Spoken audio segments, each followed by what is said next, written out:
ರಾಜ್ಯದ ಪ್ರಮುಖ ಸುದ್ದಿ ಪತ್ರಿಕೆಗಳಲ್ಲಿ ಯಾವೆಲ್ಲ ಸುದ್ದಿ ಇದೆ ಅಂತ ನೋಡೋದಾದ್ರೆ ಮೊದಲಿಗೆ ಕನ್ನಡಪ್ರಭದ ಮೊದಲ ಸುದ್ದಿ ನಿನ್ನೆ ಎಲ್ಲ ಸಿಕ್ಕಾಪಟ್ಟೆ ಕುತೂಹಲ ಇದ್ದಿದ್ದು ಜಾತಿ ಜನಗಣತಿ ವರದಿ ಅನುಷ್ಠಾನಕ್ಕೆ ಬರುತ್ತಾ ಅನ್ನೋದ್ರ ಬಗ್ಗೆ. ಸೊ ಫೈನಲಿ ಆ ವಿಚಾರ ನೋಡೋದಾದ್ರೆ ಬಹು ನಿರೀಕ್ಷಿತ ವರದಿ ಕೊಡೆಗೂ ಕೂಡ ಸಂಪುಟ ಸಭೆಯಲ್ಲಿ ಮಂಡನೆ ಆಗಿದೆ. ಸೊ ಮಂಡನೆಯ ನಂತರ ಏನೆಲ್ಲ ಬೆಳವಣಿಗೆ ಆಯಿತು, ಯಾವ್ಯಾರು ಏನೇನು ಪ್ರತಿಕ್ರಿಯೆಗಳನ್ನ ಕೊಟ್ಟರು, ಜೊತೆಗೆ ಈ ಜಾತಿ ಗಣತಿಯಲ್ಲಿ ಏನಿದೆ ನೋಡೋದಾದ್ರೆ ಮಂತ್ರಿಗಳ ಕೈಗೆ ಜಾತಿ ಲೆಕ್ಕ ಸಿಕ್ಕಿದೆ. 50 ಸಂಪುಟ ಹೊಂದಿರುವ ವರದಿ 2 ಪೆಟ್ಟಿಗೆಯಲ್ಲಿ ಸಭೆಗೆ ತಂದು ಮಂಡನೆ ಮಾಡಲಾಗಿದೆ.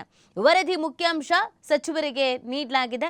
ಅಧ್ಯಯನ ಮಾಡೋಕೆ 1 ವಾರ ಸಮಯವನ್ನು ಕೂಡ ಕೊಡಲಾಗಿದೆ. ಇದು 50 ಸಂಪುಟ ಇರೋದ್ರಿಂದ ಕಂಪ್ಲೀಟ್ ಆಗಿ ಅದನ್ನು ನೋಡಬೇಕಾಗತ್ತೆ, ಅದ್ರ ಬಗ್ಗೆ ತಿಳ್ಕೊಳ್ಬೇಕಾಗತ್ತೆ, ವಿಶ್ಲೇಷಣೆ ಮಾಡಬೇಕಾಗತ್ತೆ, ಚರ್ಚೆ ಆಗಬೇಕಾಗತ್ತೆ. ಯಾವುದೇ ಒಂದು ವರದಿ ಅನುಷ್ಠಾನ ಆಗ್ತಾ ಇದೆ ಅಂತ ಅಂದಾಗ ಅದಕ್ಕೆ ಚರ್ಚೆಗಳ ಆದಾಗ ಮಾತ್ರ ಅದರ ಸಾಧಕ ಬಾಧಕಗಳಿಗೇನು ಅನ್ನೋದು ಗೊತ್ತಾಗತ್ತೆ. ಆ ಕಾರಣಕ್ಕಾಗಿ ಇದೀಗ 1 ವಾರ ಟೈಮ್ ಕೊಟ್ಟಿದ್ದಾರಂತೆ. 1 ವಾರ ಜಾತಿ ಜನಗಣತಿ ಏನು ಹೇಳುತ್ತೆ, ಅದರಲ್ಲಿ ಏನಿದೆ ಆ ವರದಿಯಲ್ಲಿ ಅನ್ನೋದನ್ನು ತಿಳ್ಕೊಬಹುದು. 17ಕ್ಕೆ ವಿಶೇಷ ಸಂಪುಟ ಸಭೆ ಮತ್ತೆ ಇದೆ 17ಕ್ಕೆ. ಅವತ್ತು ಜಾತಿ ಗಣತಿ ಭವಿಷ್ಯ ಕುರಿತು ಕ್ಲೈಮ್ಯಾಕ್ಸ್ ಹಂತಕ್ಕೆ ತಲುಪೋದ್ರಿಂದ ಏನು ನಿರ್ಣಯ ಕೈಗೊಳ್ತಾರೆ ಅನ್ನೋದು ಬಹಳ ಇಂಪಾರ್ಟೆಂಟ್ ಆಗತ್ತೆ. ಜಾತಿವಾರು ಸಾಮಾಜಿಕ ಮತ್ತು ಶೈಕ್ಷಣಿಕ ಆರ್ಥಿಕ ಸಮೀಕ್ಷೆ ಜಾತಿ ಗಣತಿಯ ಅಂತಿಮ ವರದಿ ಕರೆಗೂ ಕೂಡ ಸಚಿವ ಸಂಪುಟ ಸಭೆಯಲ್ಲಿ ಮಂಡನೆಯಾಗಿದೆ. ಬರೋಬ್ಬರಿ 50 ಸಂಪುಟಗಳುಳ್ಳ ವರದಿ ಮುಖ್ಯಾಂಶಗಳನ್ನು ಸಚಿವರಿಗೆ ವಿವರಿಸಲಾಗಿದೆ. ತೀವ್ರ ವಿರೋಧದ ನಡುವೆ ಸಂಪುಟದಲ್ಲಿ ಸಲ್ಲಿಕೆ ಆಗಿರುವ ವರದಿಯ ಪ್ರಮುಖ ಅಂಶಗಳನ್ನು ಸರ್ಕಾರದ ಮುಖ್ಯ ಕಾರ್ಯದರ್ಶಿ ಶಾಲಿನಿ ರಜನೀಶ್ ಅವರು ಸಚಿವರಿಗೂ ಕಳಿಸಿದ್ದಾರೆ. ಮುಖ್ಯಾಂಶಗಳನ್ನು ಆಧರಿಸಿ ಮುಂದಿನ ಗುರುವಾರ ವಿಶೇಷ ಸಚಿವ ಸಂಪುಟ ನಡೆಯಲಿದೆ.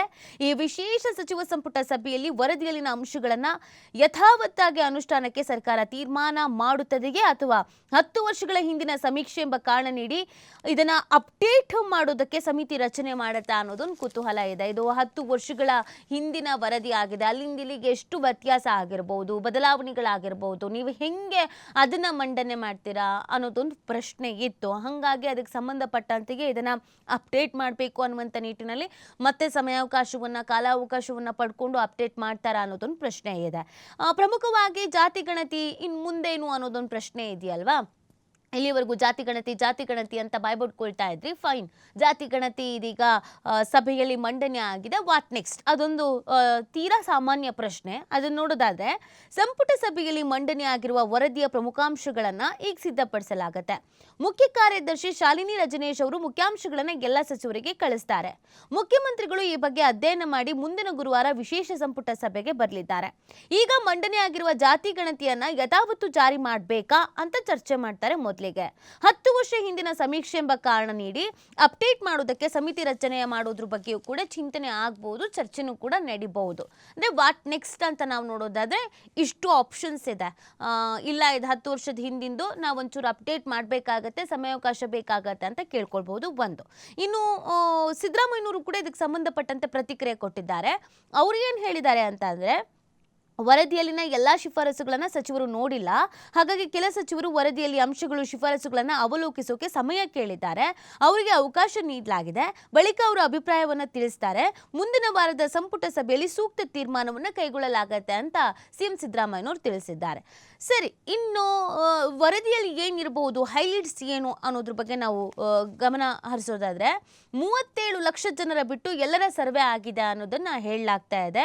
5.9 ಕೋಟಿ ಜನರನ್ನ ಸಮೀಕ್ಷೆ ಮಾಡಲಾಗಿದೆ. ಅಂದ್ರೆ 94.17% ಅಷ್ಟು ಜನರನ್ನ ಸಮೀಕ್ಷೆ ನಡೆಸಿದ್ದು 5.83% ಅಂದ್ರೆ 37 ಲಕ್ಷ ಜನ ಮಾತ್ರ ಸಮೀಕ್ಷೆಯಿಂದ ಹೊರಗುಳಿದಿದ್ದಾರೆ.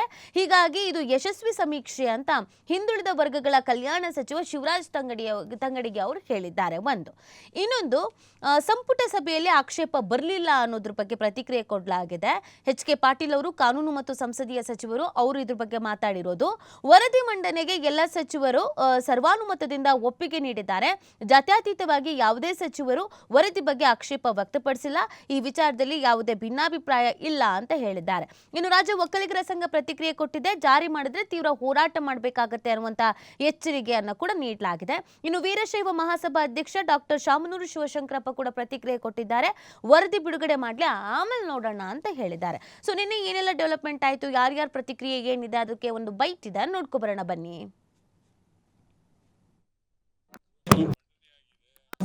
ಮಂಡನೆಯಾಗಿ ಅದು ಶಿಫಾರಸುಗಳು ಎಲ್ರಿಗೂ ಸಿಕ್ಕಿಲ್ಲ. ಅದರಿಂದ ಕೆಲವು ಮಂತ್ರಿಗಳು ಆ ಶಿಫಾರಸುಗಳೆಲ್ಲ ನೋಡಬೇಕು ಅಂತ ಅದು ನೋಡಿದ ಮೇಲೆ ಮುಂದಿನ ಗುರುವಾರ 4 ಗಂಟೆಗೆ ಕ್ಯಾಬಿನೆಟ್ ಮೀಟಿಂಗ್ ಇದೆ. ಅದನ್ನು ಅಲ್ಲಿ ಚರ್ಚೆ ಮಾಡಿ ಇವತ್ತು ಮಂಡನೆ ಆಗಿದೆ.